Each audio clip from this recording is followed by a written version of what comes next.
Hi, everybody. Welcome to the Sentinel Sports Extra Cleveland Cavaliers Weekly Report. I'm your Cavaliers beat writer, Tim Shirer, founder and publisher of the Lake County Sentinel. And, last week, some would consider it a rough week for the Cavs. They went 2-2. I think, with the injuries they've had, 2-2 is okay. They played better last night. I did enjoy I thought that it was a good game last night. They played well. And when you beat Atlanta, it's a good win. Because Atlanta is always, they're a tough team. They always play the Cavs tough. All the way back to the Brad Daugherty, Mark Price teams, I can remember them playing the Cavs tough. So it's not like when you get out of there with a win against Atlanta, you've done well. So, before we get to reviewing the complete last week, I'd like to remind you that this program is brought to you by CT Roofing and Power Washing, the official roofer of the Lake County Sentinel. So last week, the week started in Detroit. The Cavs played the Pistons, and honestly, it looked like it'd probably be a good game. It was the first game ever exclusively on the Peacock network, but it wasn't even close. It was the Cavs just blew them out. But what for me it was a typical JB Bickerstaff game. The Pistons, they weren't prepared to play. I guess they just thought it was in their place, so they would win easy. We saw that many times when JB Bickerstaff was the Cavs coach. And that's what I saw last Monday night in Detroit. The Pistons did not show up. And I blame JB Bickerstaff for that. That game was a blowout, and I put that on JB Bickerstaff. It happened many times when he was the Cavs coach. He did a lot of good things with the Cavs, but there are a lot of things, too, where the team just didn't show up. And that's on preparation. And he's who prepares them. But then the Cavs, traveled to Boston, and that's where things started to downturn. They got blown out by the Celtics. This was never a game. The Cavs were in trouble from the start. You could just tell, even though it was close at halftime and all, you just knew they were not going to win the game. And then Friday against Toronto at home, I did not cover this game because we had high school football, is still going on. And from what I understand, with Mitchell and Allen and Garland and Strus and Merrill all being out, the final score was 112-101.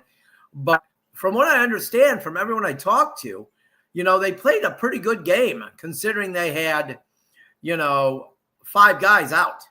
5 guys who were in their rotation every game out. I mean, Garland and Strus have not played yet, but they were out. So from what I understand, they actually played pretty well against, Toronto, even though they did not get the victory. And then yesterday, they won 117-109 against Atlanta, as we said at the beginning. And beating Atlanta is always big, like I said. Yes, they are without Trae Young, but let me tell you something. Kristaps Porzingis looks like how he looked in New York. He also complains about every play, too, when he doesn't get a foul call. I will say that. That hasn't changed. He still thinks he's in Boston or New York where he's going to get every call. But He's looking good. And Jalen Johnson is really good.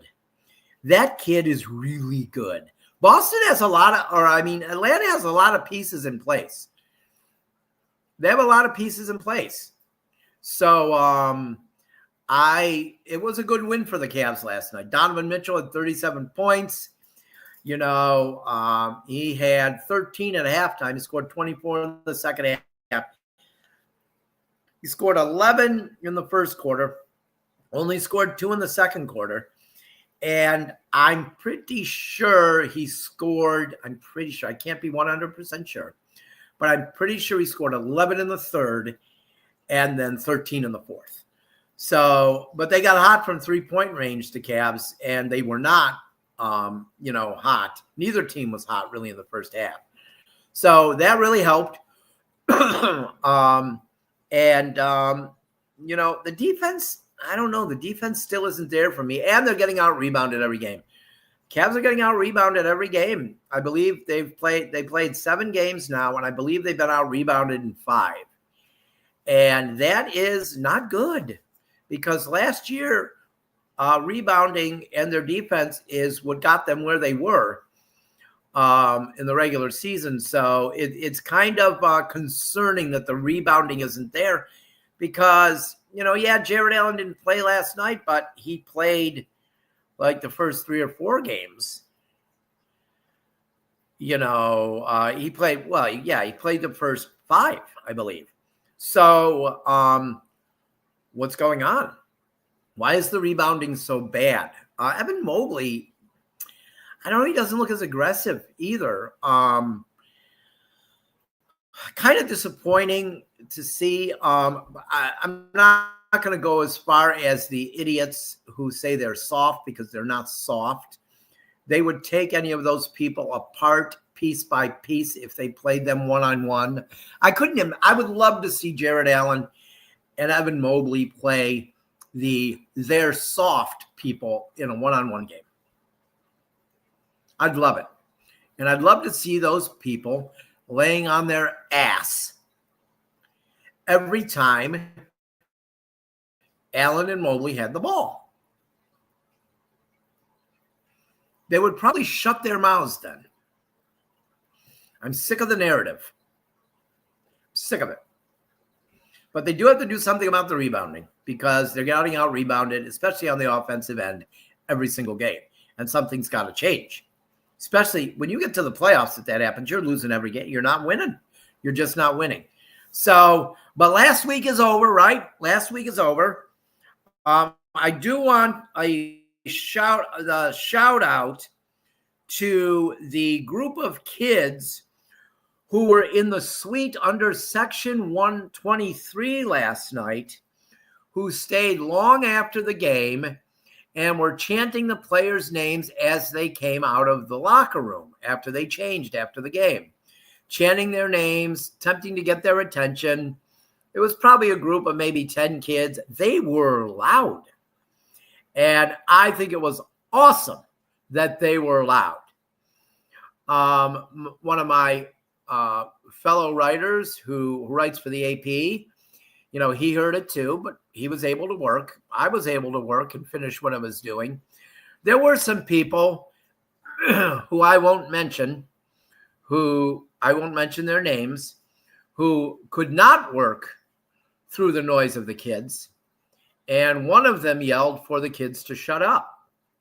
Well, I just hoped, and I was happy that the kids just got louder after that, because they're kids and they're having fun at the NBA basketball game that they paid good money to go to. So I think they should be able to have fun. And they did. And it was beautiful. It was beautiful. I really enjoyed it. I really enjoyed that they were having a great time. The Cavs, it's a great atmosphere at Rocket Arena. The Cavs are an amazing organization. They treat their fans well. They treat their employees well. They treat the media. They treat us phenomenal. So I know that they were happy that those kids were having a good time. And they did have a great time. Those kids will never forget that night. So On to this week. Well, one more thing. Last week, Donovan Mitchell last night played his 200th game as a Cavalier. He is now 149 and 51? No, 139 and 61, I believe. As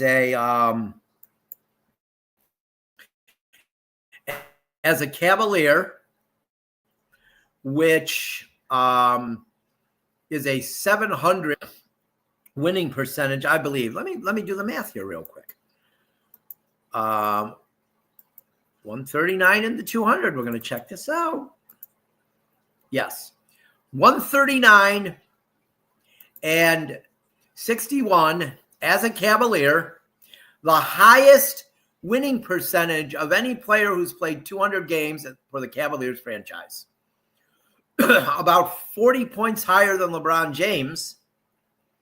So you got J.R. Smith is in there. It's a bunch of guys who mattered for this organization are in there.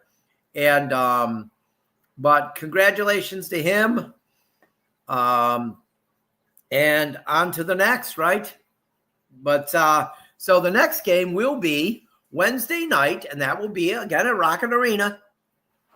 And it will be against the Philadelphia 76ers, who are 5-1 and 5-1 overall. They are number one in the East, and they are 3-0 on the road. So if you're coming, you're going to be there Wednesday night. Expect a close game, and expect Joel Embiid to get all the calls.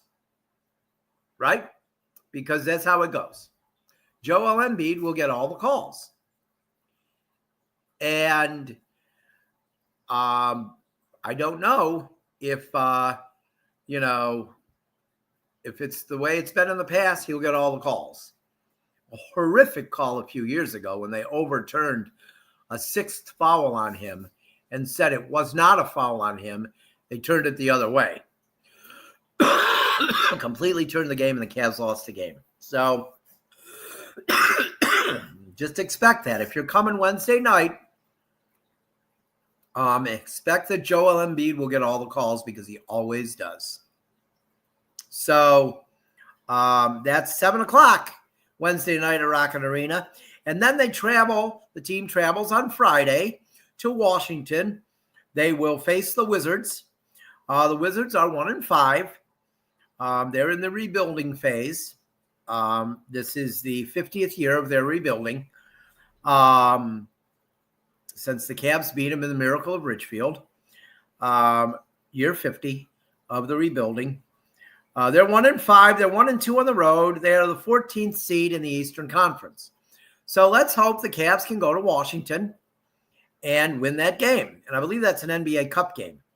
So let's hope they can go there and win that game. You've got to win those games. You can't lose to a team like Washington. You just can't do it. Losing to Toronto's better. Toronto is going to be better. Toronto is a better team now than they used to be, than they were the last few years. So let's not look at that loss as a terrible loss. Sure, you would want to win that game. But Toronto is, they're 3-4. So they're not absolutely god awful like Washington, and the Cavs should go there and win that game. I can't see a problem winning that game. If they lose that game, then I might be like, wow, that's a bad loss. But that's Friday night at 7 o'clock in Washington. I'm not sure the name of their arena at this point. I'm just going to call it the Cap Center. That's what it was called back in the old days in Landover, Maryland. So I'm just going to call it the Cap Center because I'm not exactly sure what company it's named after now. So, and then they come home Saturday night, November 8th, to play the Chicago Bulls, who are number 2 in the East. at this point. They are also 5-1. They are 1-1 on the road. So they've actually had, 4 games at home. They're 4-0. So they're second in the East. That game is at 8:00 on Saturday evening. So I would have to think that game is probably a game on ESPN. I don't have that right in front of me, but I would have to think that that's an ESPN game. So that's the schedule for the week. It's about the same as last week. I know you're facing 2 teams that are 5-1, but I think the Cavs are better than both of them. So the Sixer game is the one I'm worried about more than anything. And then they got the back-to-back with the Wizards Bulls, but I still think the Cavs should take both of those games.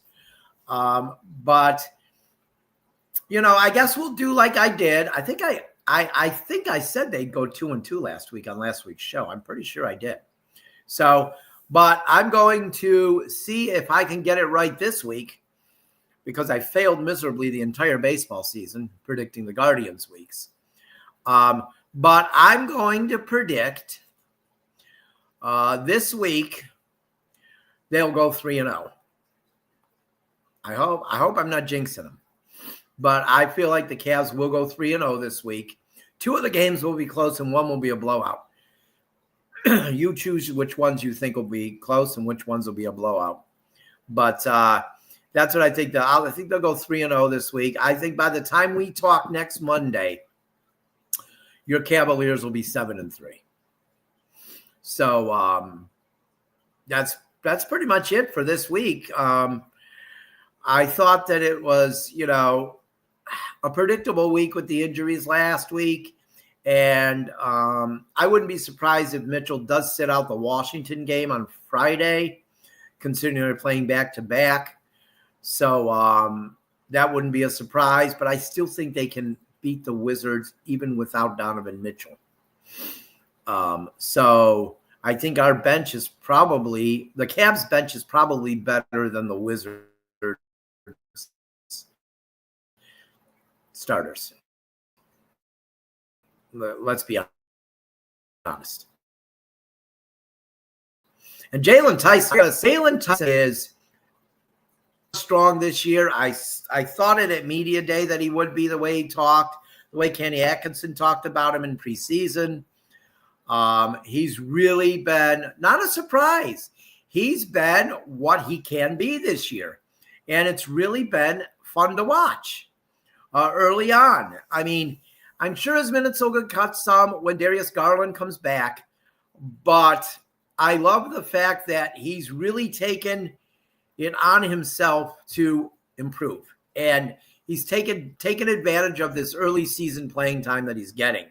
And even Tyrese Proctor's playing, productive minutes. In the NBA, it's hard for second round picks to get on that floor as a rookie, but he is.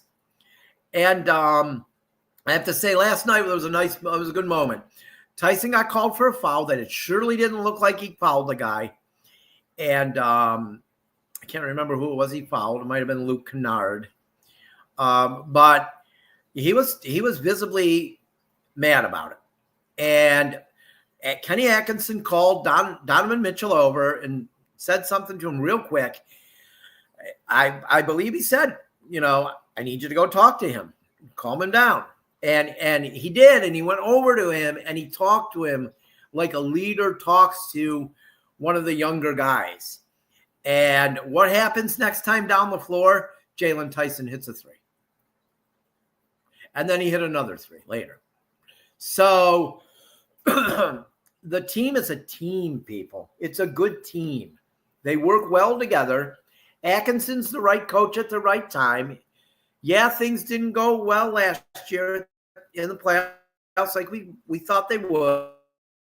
But this This is a new year, and I really like how they work really well together and how Mitchell is the leader. He's the leader of this team. And that's what they brought him here to be, the superstar and the leader. But, they all have their roles. Darius Garland is a leader too. Jared Allen's a leader too. Evan Mobley's a leader too. He's a quiet leader. You know what I mean? This team they really like each other. They really play well together. And I think, there's a hot streak ahead of us here.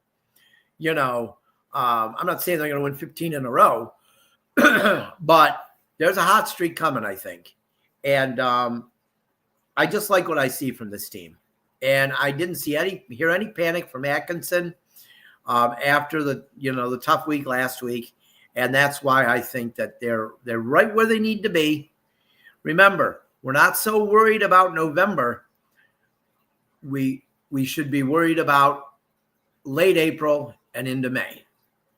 That's when we want them to play their best and when we want them to be healthy. Be healthy.